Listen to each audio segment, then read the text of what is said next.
Hello everyone, आप सभी का स्वागत है एक न्यू ब्लॉग में। तो आज हमारे यहाँ हो रही है रामलीला। जी हाँ, हम लोग आज घूमने निकले हैं। तो आज छठ का तीसरा दिन है और बगल में ही रामलीला चल रही है, जो कि देखने में बहुत ही अच्छा लगता है। तो वहाँ हम पंडाल में आ गए हैं।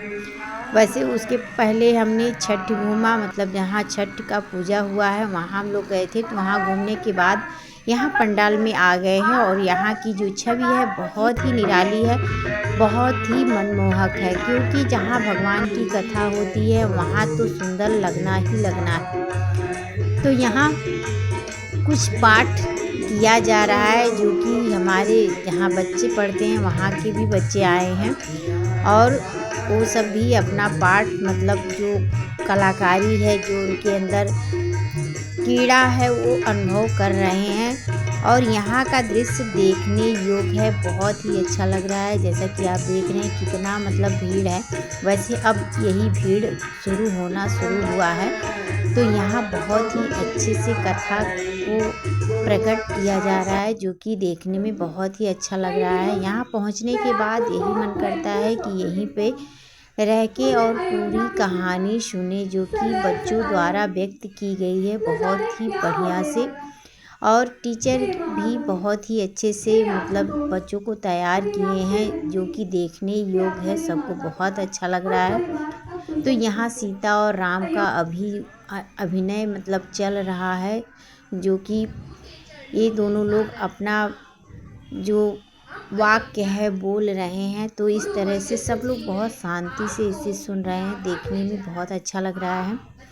तो छोटे छोटे बच्चे हैं जो अपनी कला को प्रदर्शित कर रहे हैं और इसे तैयार भी बहुत ही पहले से कराया जाता है, जो कि रामलीला का महोत्सव है। तो उसी तरह से सारा यहाँ का मेजरमेंट किया गया है और बहुत ही अच्छे से होता है। वैसे बच्चों के खाने पीने का भी यहाँ इंतज़ाम बहुत ही अच्छे से रहता है। तो जो बच्चे अपना जैसे जिनका रोल ख़त्म हो जाता है तो अपना खा पी के ही घर जाते हैं। उनके माता पिता भी रहते हैं साथ में, मतलब कहीं से भी कोई भी बच्चा आता है तो उसके साथ कोई गार्जियन ज़रूर रहता है, टीचर तो रहते हैं। तो जैसा कि आप देख रहे हैं कितना बढ़िया लग रहा है और एकदम से मंच बहुत ही शोभा दे रही है इस तरह से। और जो यहाँ के कलाकार, जितने भी कलाकार हैं, बहुत ही अच्छे से वो तैयार किए हैं। तो यहाँ हम भी आ गए हैं पंडाल में, तो हम भी देख रहे हैं। थोड़ा सा हमने सोचा चलिए क्लिप्स ले लें ताकि आपको भी दिखा देंगे। तो इस तरह से हम बहुत ही पीछे बैठे हैं आके, क्योंकि हमें बहुत देर नहीं रुकना है, थोड़ी देर ही रुकना है। तो इसीलिए हम वहाँ नहीं गए। और देखिए जो पंडाल है बहुत बड़ा है हमारे यहाँ का। तो ये पंडाल जो है इसका नाम है अटल बिहारी पार्क, जो कि बहुत बड़ा है। तो यहीं पे रामलीला का हर साल यहाँ मनोरंजन किया जाता है बच्चों द्वारा। और यहाँ अब जो रोल चल रहा है, देखिए भरत अपनी माता कैकेयी से संवाद कर रहे हैं, जो कि दोनों में अभी संवाद हो रहा है और एक एक वाक्य सुनने में बहुत अच्छा लगता है। साइड में मंत्रा दासी भी खड़ी है और यहाँ देखिए भरत ने जैसे ही सुना उनके पैरों तले जमीन खिसक गई, बहुत दुखी हुए और कैकेयी समझाने लगी भरत को। लेकिन भरत कहाँ मानने वाले हैं। उन्होंने तो जैसे सुनते ही जैसे एक मूर्छा सा उनके सामने छा गई है और वो अपनी माता को बड़ा भला बुरा भी कहते हैं। बाद में हम आपको दिखा रहे हैं। तो उनकी जो रोल है बहुत ही अच्छे से व्यक्त किया गया है, देखने में बहुत ही अच्छा लगता है। तो यहाँ थोड़ा सा क्लिप्स हम आपको पूरा दिखा दे रहे हैं। पुत्र भरत, जब तुम ननिहाल में थे तब महाराज ने राम को युवराज पद देने की घोषणा कर दी। प्रातः काल होते वह राम को राजा बनाने वाले थे। मंत्रा के माध्यम से मुझे यह बात पता चली। उसी के द्वारा मुझे यह ज्ञात हुआ कि हमारे साथ कितना बड़ा छल हो रहा है।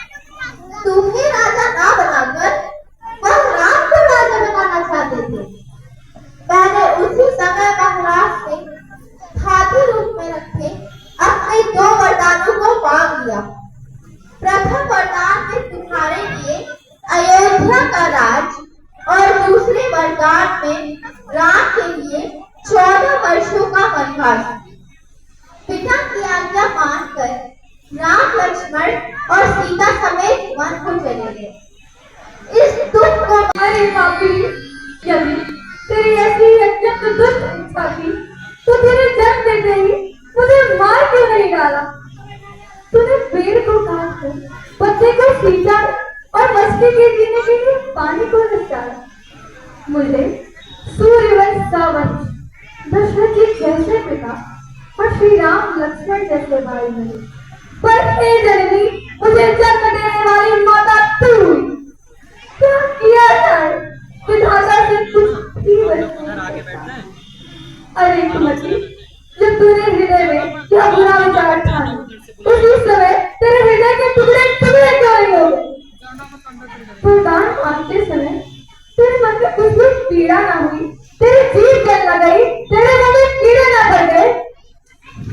पिताजी ने तेरी बात का विश्वास फिर कैसे लिया? मृत्यु के समय विधाता ने इसकी भी बुद्धि भर दी। स्त्रियों के हृदय की गति स्वयं विधाता भी न जान सके। वह संपूर्ण कपट, पाप और अवगुणों की खान है। फिर महाराज तो सीधे, सुशील और धर्मपरायण थे। वे भला इसके स्वभाव को कैसे जाने? अरे, इस जगत के जीव जंतुओं में ऐसा कौन है जिसे श्री रघुनाथ जी प्राणों के समान प्रिय नहीं है? वे श्री राम भरत दयालु दीन छाई, कौशल्या बड़ी दो भाई। भरत दयालु दीन छाई, कौशल्या बड़ी दो भाई। काकेल और भरत में संवाद खत्म हो गया। उसके बाद कौशल्या के पास भरत गए और उनसे संवाद होना शुरू हुआ।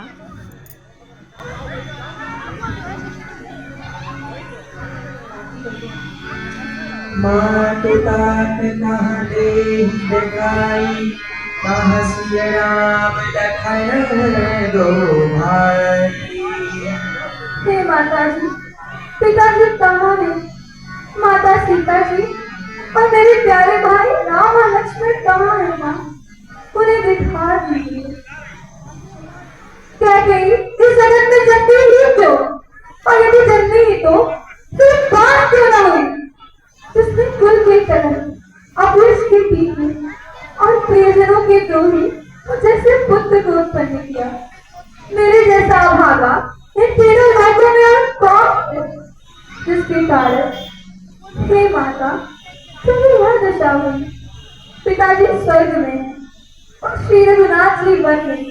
केतु के समान केवल इतना ही इन सब अनर्थों का कारण। मुझे धिक्कार है।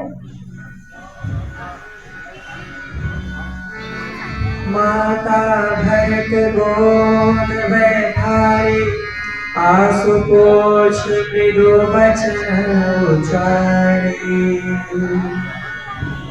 अजब बचन बल धीरज धरऊ, कुसुम समझी शोक परिहरऊ।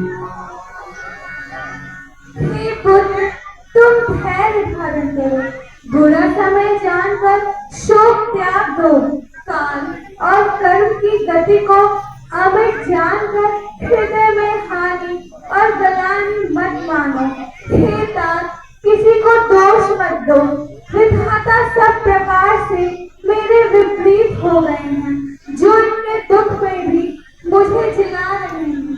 पिताजी की आज्ञा से श्री रघुवर ने भूषण वस्त्र त्याग दिए और बनकर वस्त्र धारण किए, तो भी तो उनके मन में ना कुछ विषाद था ना हर्ष। उनका मुख प्रसन्न था, उनके मन में ना आस्तिक था ना रोष। सब कुछ सब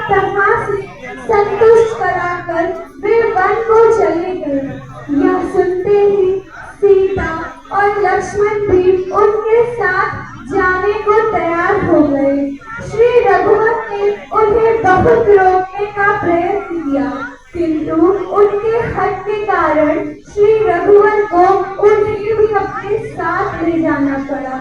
श्री रघुवर फिर सबको सरना लगाकर छोटे भाई लक्ष्मण और सीता समेत वन को चले गए। मैं ना तो उनके साथ ही गई, ना मैंने अपने प्राण से उनके साथ भेजे। यह सब इन्हीं आंखों के सामने हुआ, फिर भी अभागे जीव ने शरीर नहीं छोड़ा। मेरा हृदय तो सैकड़ों वज्रों के समान कठोर है।